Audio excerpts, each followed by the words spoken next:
Mix condensed milk in caramel sauce and don't buy this candy from the supermarket anymore. Hit the like button already, then leave your comments on this recipe. Into a large skillet over medium-low heat, start by adding 1 cup of granulated sugar. I'm using a 200 milliliter cup. Now, using a spatula, stir until the sugar starts to melt.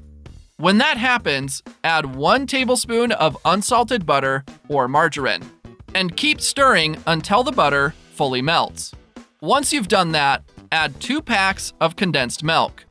Each pack I'm using here has 395 grams. And keep stirring for a few more minutes until it thickens and turns into a sauce. This is the right consistency. Then add 500 grams of peeled and unsalted roasted peanuts. Once you've done that, keep stirring for another 5 minutes to make it a bit thicker. Leave us a comment with the name of the city from which you're watching this. I'd like to give you a shout out and thank you for sharing this recipe. This is the right consistency. You may now turn off the heat and set aside. Now, using a brush of a sheet of paper towel, spread some margarine all over a medium baking tray. I'm using a 30 centimeter by 20 centimeter baking tray. Then add a sheet of nonstick paper or parchment paper to the bottom of the baking tray. If you'll be using parchment paper, grease the top of the paper as well. If you'll be using nonstick paper, the shiny side should be up, and greasing is not necessary. Now pour all the candy into this baking tray.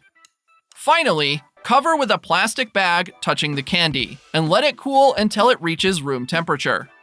Once the candy has cooled, remove the plastic bag and unmold onto a cutting board. Then remove the nonstick paper.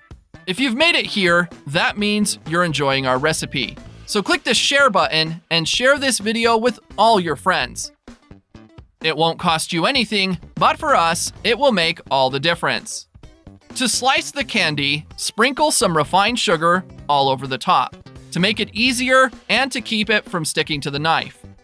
Now using a knife, slice it into squares of any serving size you like. Finally, coat these pieces of candy in refined sugar.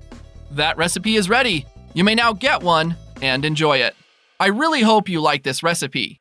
Now I'll head back to the comment section and we'll continue to answer everyone who left the name of their city. And I'll also thank you for sharing this recipe. See you next recipe. Bye.